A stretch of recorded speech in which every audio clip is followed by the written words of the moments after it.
Let us see topic 1.15, that is application of Gauss's law.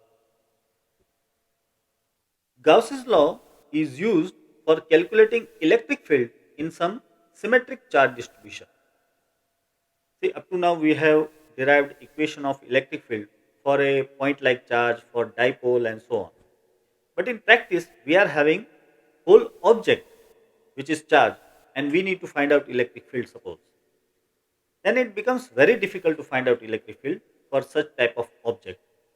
But if the object is having uniform distribution of charge, means the charge distribution is having some symmetry, then we can find out electric field of such case by using Gaussian law. You know, this is the equation of Gaussian law.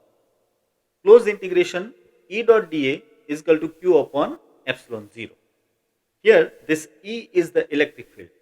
So if we can apply this equation in any such case, and if we can find out E as a subject, then we can find out the electric field.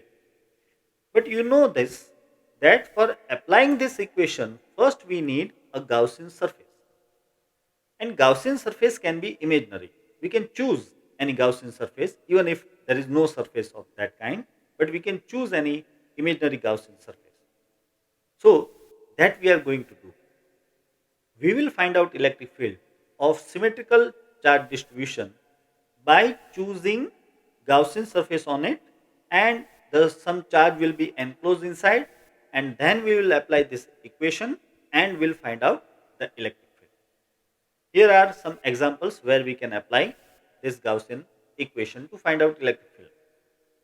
First is cylindrical symmetry. Cylindrical symmetry. Suppose if we take a charge wire, then charge wire is a cylindrical object, and if the charge wire is having charge distributed on it with a uniformation, then for that case we can apply Gaussian law. For that, obviously, as I said, we have to choose some Gaussian surface.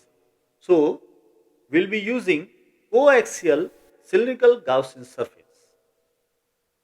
For this wire or any such type of cylindrical object, we will choose the Gaussian surface also of cylindrical shape which is coaxial with that original cylinder.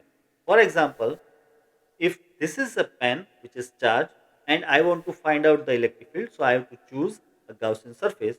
So I will choose a Gaussian surface of a cylindrical kind on this pen itself, and it should be coaxial with this pen itself. Another case is plane symmetry. If we are having a whole plane, let's say a plate or something like that, which is charged, which is having uniform charge distribution on the whole plate, then in that case we can apply this equation. But for that, again, I have to choose a Gaussian surface. In this case, we'll be using a pill box as a Gaussian surface. Pill box, the medicine box. You might have seen the medicine pill box of a cylindrical kind. So basically the concept is to take a cylindrical surface again, that is like a pill box. So we will be using a pill box that will straddle inside this surface, means it will pass inside this surface, and will by that we will find out the electric field for a plane symmetry. Third is spherical symmetry. If the charge distribution is on a sphere or something like that, let us say a solid sphere, or let us say a spherical shell or something like that, that is charged, and we need to find out electric field of that object, then here also we will be using a concentric spherical Gaussian surface. We will assume a concentric spherical surface on the sphere, and by that we will be finding the electric field of that spherical subject, or say spherical symmetry. Let us see each of them one by one. Now let us see the first case, that is field due to infinitely long straight charge wire. A charge wire which is infinitely long and it is straight. For this, we are going to find out the electric field. So first of all, let me draw that charge wire. Suppose here is the infinitely long charge wire, and let us assume that it is having a positive charge. We can take negative charge as well. Right now we will choose positive charge and also assume that the linear charge density on this wire is lambda. And suppose we need to find out electric field at this point. First of all, we need to understand one thing, that the electric field due to this wire will be radially outside. It is positively charged, and so the electric field will be something like this. At this point, let me name it like P. Let us say the electric field is E, so it will be radially outside. So, for applying Gaussian law, obviously I have to choose a Gaussian surface. So, I will choose a Gaussian surface of a cylindrical shape which is having its axis on this wire, and the surface is passing through this point P. Let me show you. Here is the Gaussian surface what I am talking.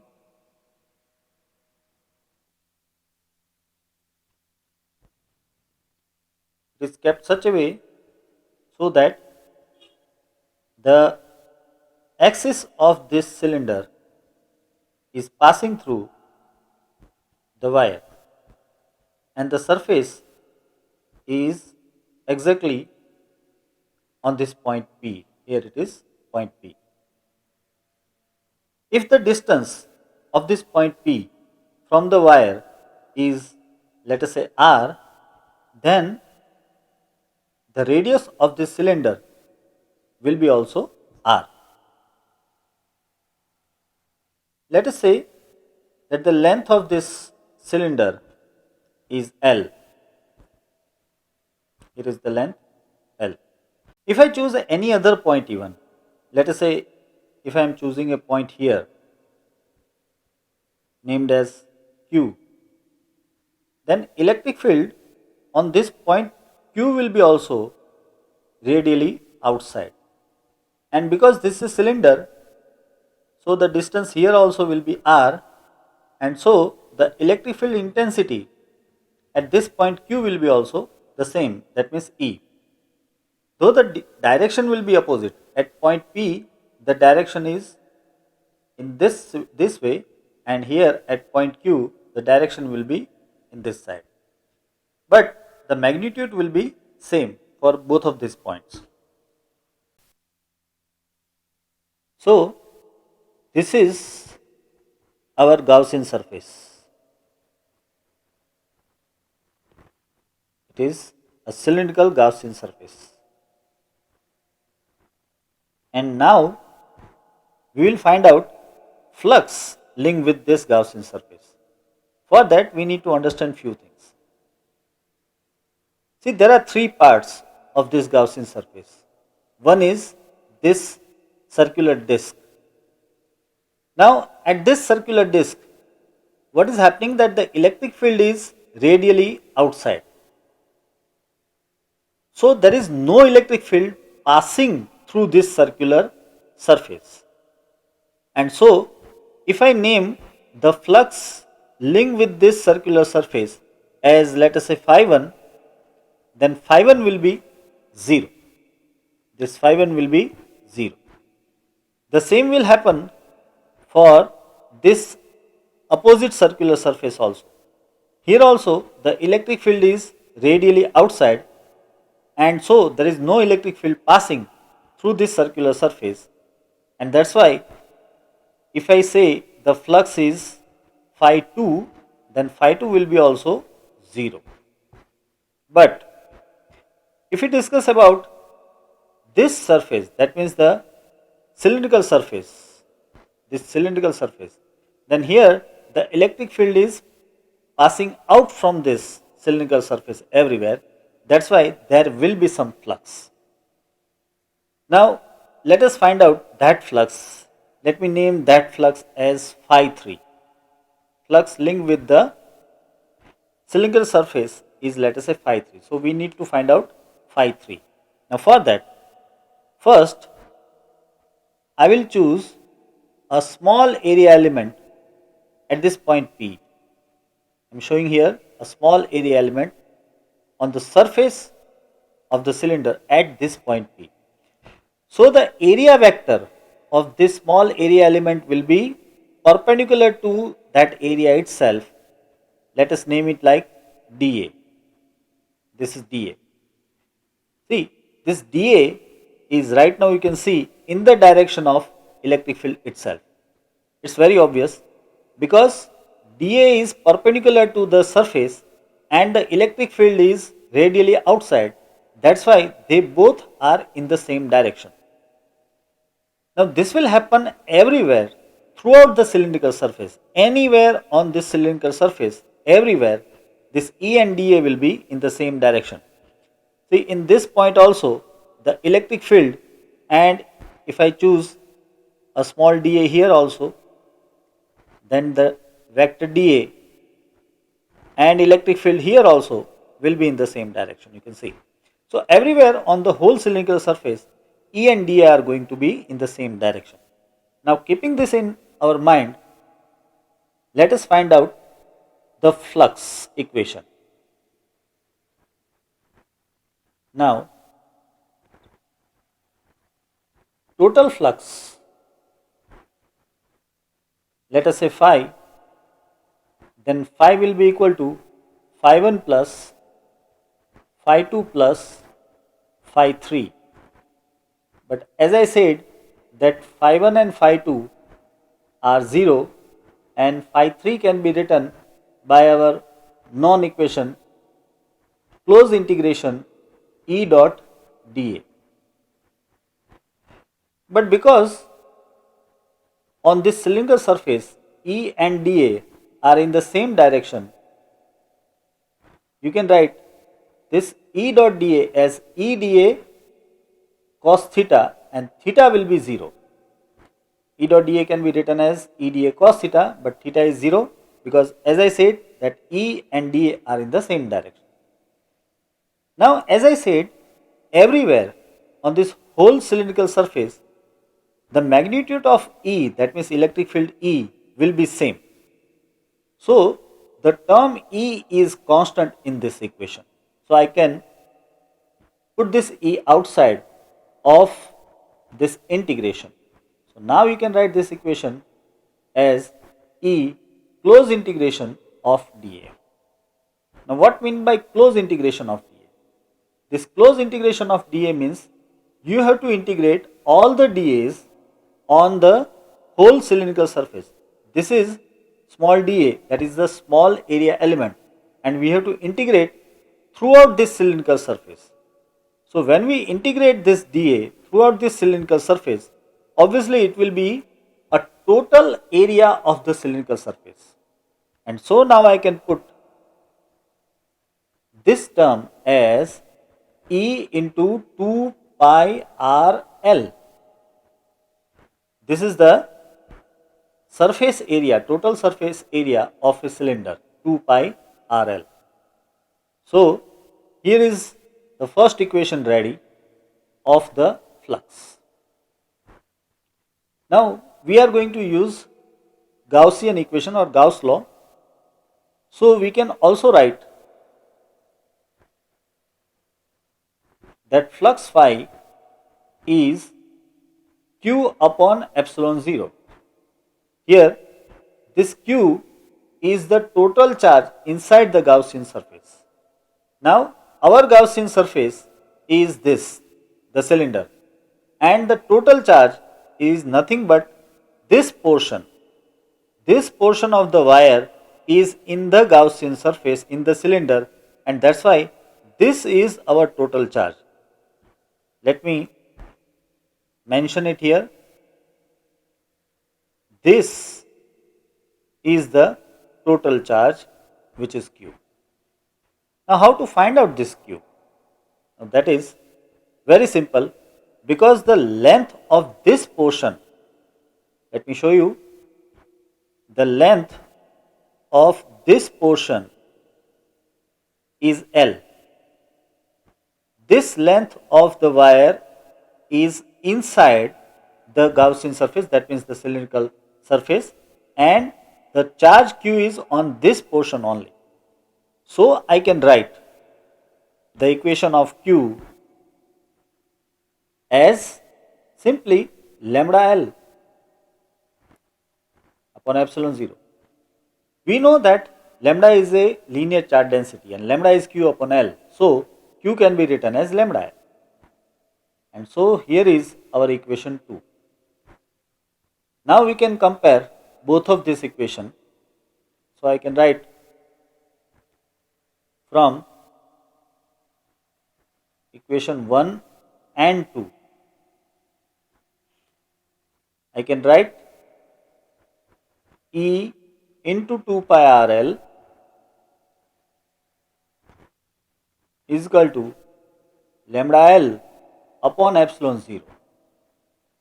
So obviously here this L will be cancelled out and the remaining term for E can be written as, you can see, it will be lambda upon 2 pi epsilon 0 r, lambda upon 2 pi epsilon 0 r.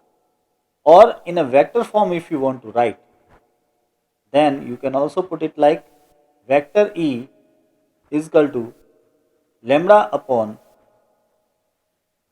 2 pi epsilon 0 r caret n. Here this caret n is the unit vector in the direction of electric field at the particular point. One interesting fact that should be noted here, that this electric field of this infinitely long charge wire is proportional to 1 upon r. Mind well, it is not proportional to 1 upon r square, it is proportional to 1 upon r.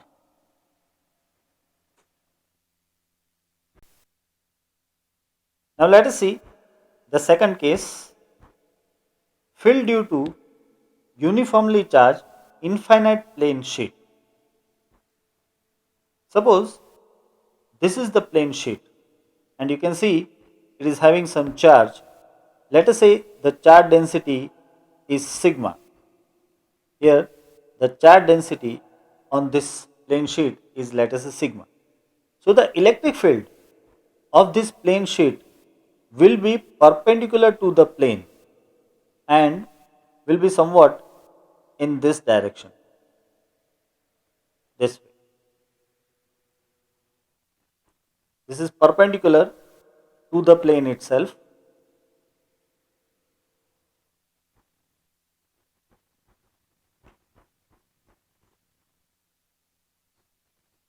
We are showing few of the electric field lines only,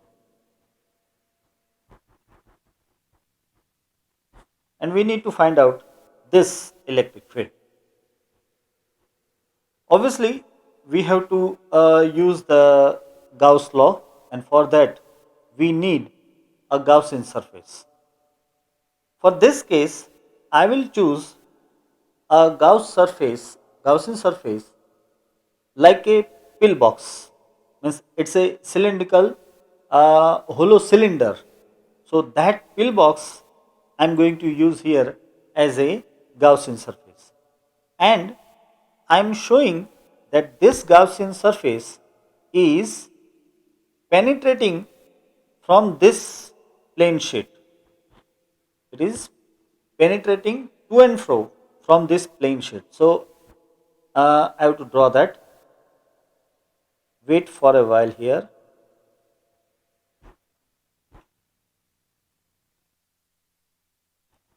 This is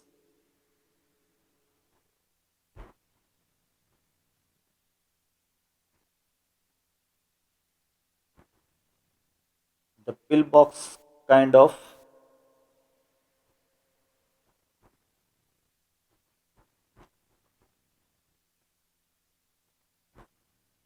Gaussian surface,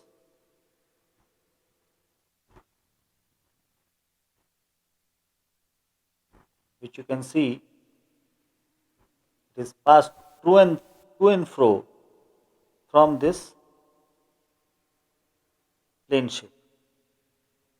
We have to just assume this type of pillbox because Gaussian surface is imaginary. So here is my Gaussian surface. This is Gaussian surface. Now we need to find out the total flux linked with this Gaussian surface. For that, there are three places where I have to mention the flux. The first is this circular plate. Let us say the flux linked with this circular plate is phi 1. Then this is another circular plate. Let us say the flux linked with this circular plate is phi 2. And this is the cylindrical plate. Let us say the flux linked with this cylindrical plate is phi 3. Now, one thing is very sure that phi 3 will be 0. The reason is simple. You can see the electric field, let us say at this point if I show the electric field, then electric field will be this way perpendicular to the plate, and the area vector of a small area element at this point will be coming outside like this. And so electric field and the area vector dA both are perpendicular. So you can say here the flux will be 0. Or in other sense, in a simple manner, we can say that throughout this cylindrical surface, no electric field line is passing through and fro. There is no electric field line passing from this cylindrical surface. Though electric field lines are passing from these circular plates, but they are parallel to this cylindrical surface, so they cannot pass to and fro from this cylindrical surface. That's why the flux linked with this cylindrical surface will be 0. But for phi 1 and phi 2, there will be some flux, and that will be, let us say, if this is the area, first of all let me show the area. If here is the area of this circular plate and let us say it is A, the same will be here also. The area vector will be A because I have chosen a cylindrical type of Gaussian surface, so the area will be same both the sides. And suppose that the electric field at this point is E, and if I say that the distance from this plate to the first end is x, as well as from the plate to the second end is also x, then it's very obvious that the electric field at this point will be also same in magnitude, and that will be also E. The direction of electric field is opposite, but the electric field is same. Magnitude wise it is same. Moreover, you can see that the area vector and the electric field both are in the same direction. Here also the area vector and electric field both are in the same direction. So now if we calculate the total flux, then total flux linked with this Gaussian surface is, let us say, phi, then it will be phi 1 plus phi 2 plus phi 3. Here phi 1 can be written as just E dot A, and phi 2 can be also written as E dot A, phi 3 is 0. Mind well, here we need not to go for the integration equation. Means we need not to put close integration E dot dA, because after all close integration E dot dA will be EA. If we are having a plane surface anywhere of area A and the electric field is E, then you can just go with the equation E dot A. So I have taken E dot A for this point and E dot A for this point as well. Now you can see that E and A both are in the same direction. That's why E dot A can be written as EA cos 0, and also here also EA cos 0. Cos 0 is 1, so obviously this becomes 2EA. Here is 2EA. So total flux is 2EA. That is our first equation. But as per the Gaussian law,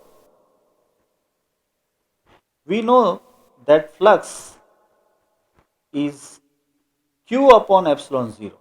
You can also write Q upon epsilon 0. Now this Q is the total charge enclosed in the Gaussian surface. Now this is something important you need to notice, that the charge inside this Gaussian surface is residing only in this portion. Don't forget that this is the plane sheet out of which we have penetrated this Gaussian surface.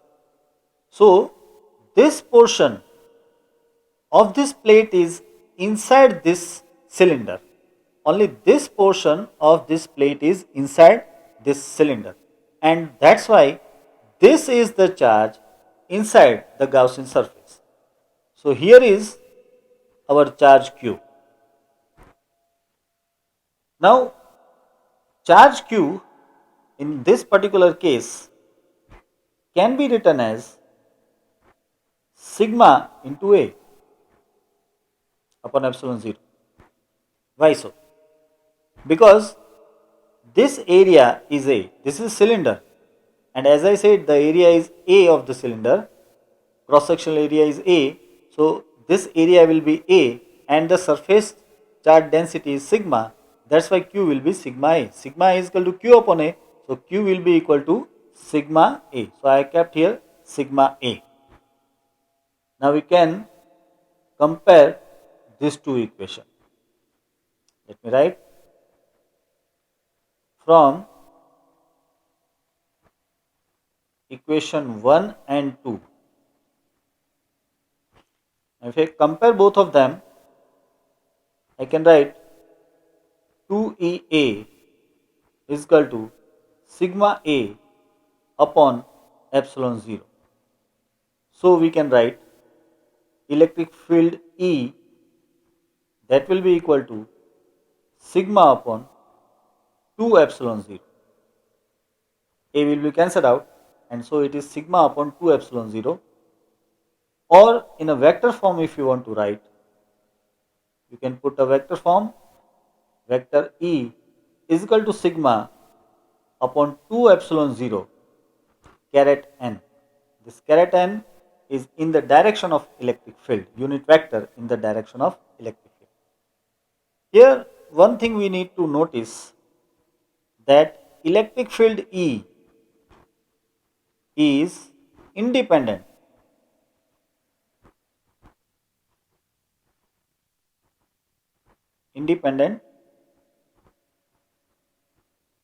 of r,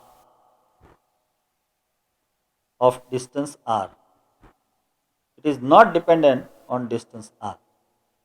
In the previous case for the infinite long wire, we have seen that electric field was depending on r, it was 1 upon r, proportional to 1 upon r, but this electric field is independent of r because there is no r in this term. Rather, this sigma is a constant, epsilon 0 and 2 both are constant.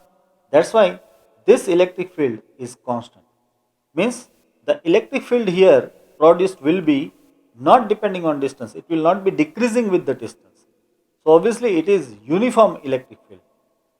We can say it will be uniform electric field, then only we can say it is not decreasing. Now let us see the third case, that is field due to uniformly charged spherical shell. Here is a charged shell. You can see this is a charged shell. Let me show the radius of this charged shell as capital R. Say charged shell having capital R radius, and suppose the charge on this shell is equal to capital Q. Q is the total amount of charge on the shell, and obviously because it is having some charge, so it will be having some charge density. Let us see, the charge density is sigma on the surface of this spherical shell. Now we can find out electric field at two places. Due to this charge shell, we can find out electric field at two places. One is outside of this shell. Let us say this is a point P where I want to find out the electric field. Obviously this point is outside, and one is, let us say this point, let me name it like P dash. So P dash is a point inside this shell. So I want to find out electric field at point P and point P dash. Let us solve it one by one. First of all, we will find out the electric field outside the shell. Let me write it. This is field outside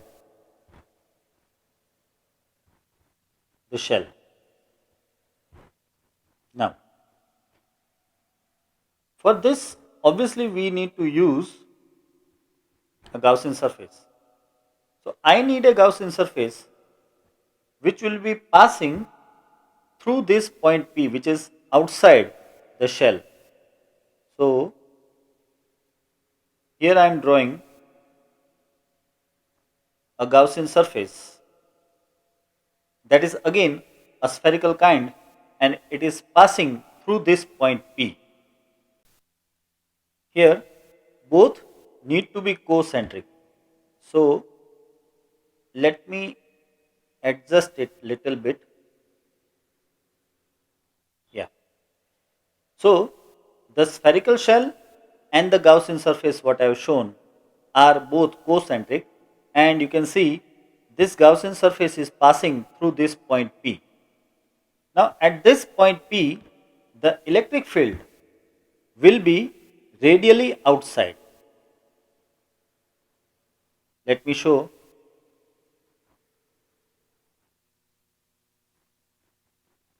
The electric field here will be like this, radially outside.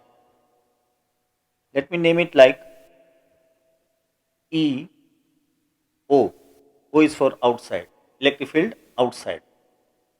So this is the point where I want to find out the electric field EO. And also let me mention that this distance is small r. This is small r. That is the distance of point P from the center. Now, here I am going to apply the Gaussian equation. So I need to take a small area element. So again, I am drawing here a small area element. Here it is. This is a small area element that is taken on the Gaussian surface. Mind well, it is on the Gaussian surface. And the area vector dA of this small area element will be perpendicular to that element itself, and here it is dA. So we are having two things. One is the electric field at this point P, and one is the area vector of the area element dA at this particular point. You can see both are exactly in same direction. Now that will happen everywhere. If you choose a point, let us say here, then here also the electric field and the area vector dA will be in the same direction. Or you choose here, then here also the electric field will be radially outside, and that's why the electric field and dA will be in the same direction. So if we write down the equation of flux, then flux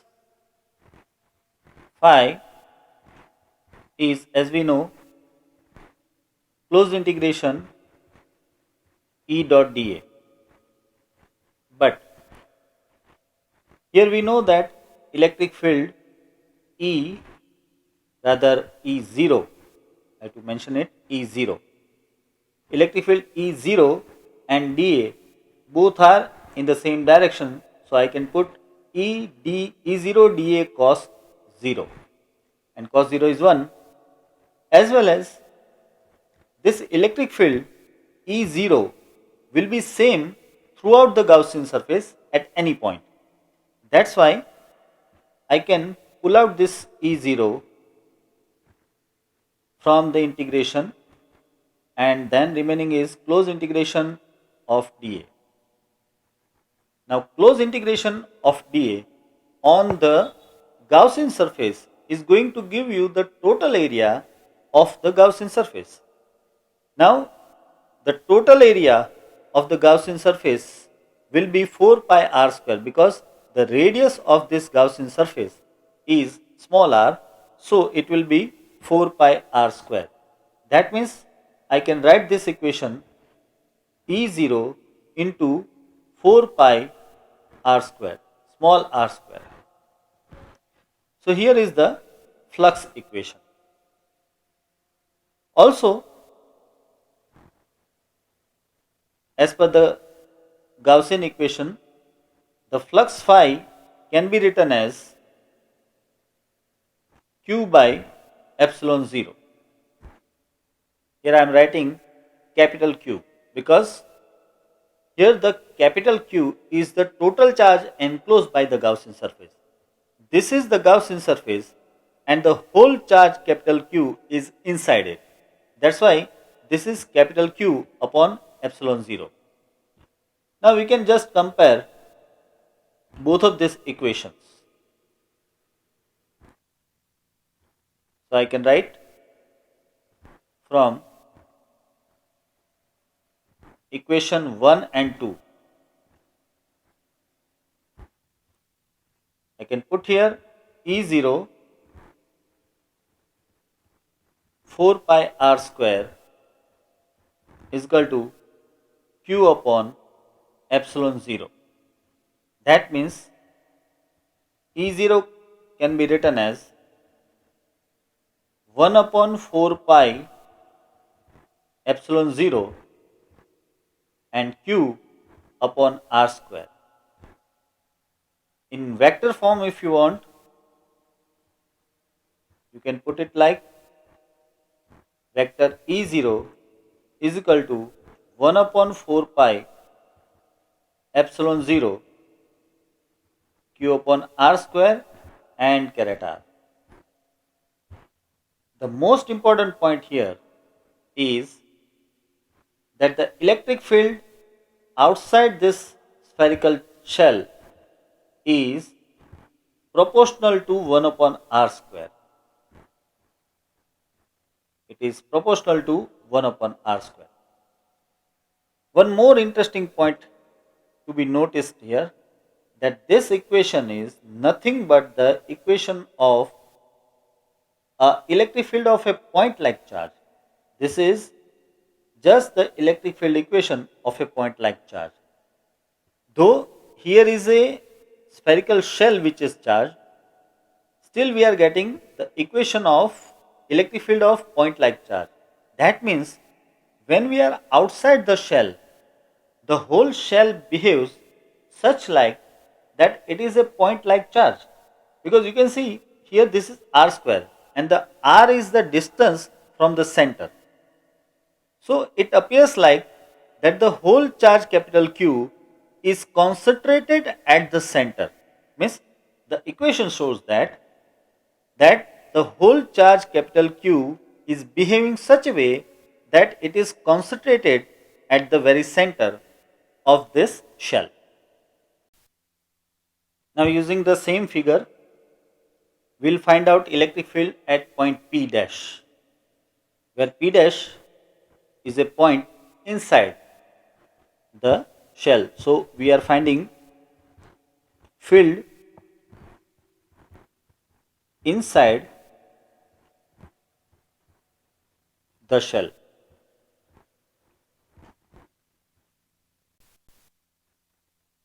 For this, I have to choose a Gaussian surface that should be passing through this point P dash inside this shell. So here is the Gaussian surface, which is again of a spherical kind.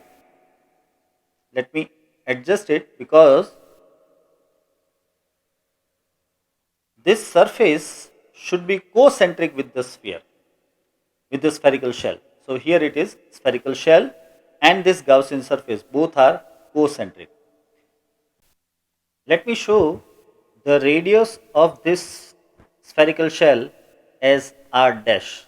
Let us say it is r dash. So we are talking about the electric field produced by this shell at this point P dash, which is from which this Gaussian surface of radius r dash is passing. So using our previous method, we can write flux phi is equal to integration, closed integration E dot dA.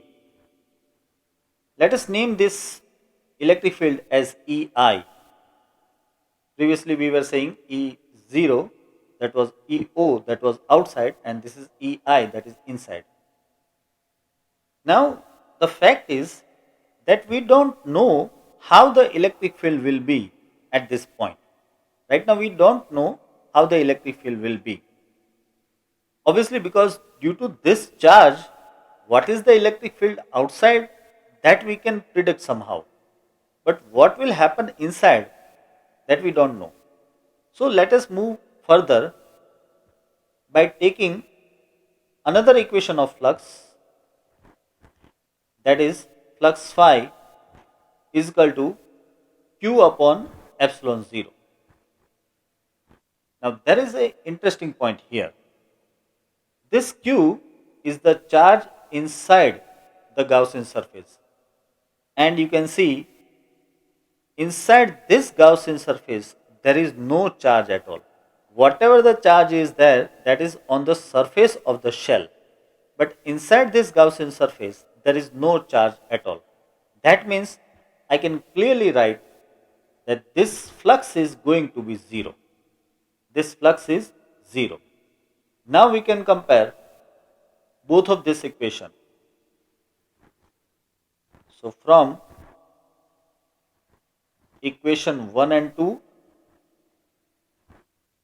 you can write that closed integration EI dot dA is equal to 0. But here dA cannot be 0. dA is the area that cannot be 0. That means it is obvious that electric field EI is 0. So I can write EI is 0. This is an important result we are getting, that inside the charged shell, electric field is just 0. See, if I have been chosen this Gaussian surface with somewhat larger radius, let us say here, larger but less than capital R, less than capital R. Then also the charge inside this Gaussian surface would be 0, and that's why the flux will come 0, and that's why the electric field inside will also come 0. That means inside this charge shell, anywhere, the electric field is 0. Either you choose a center or you choose any other place, electric field inside a charged shell is always 0.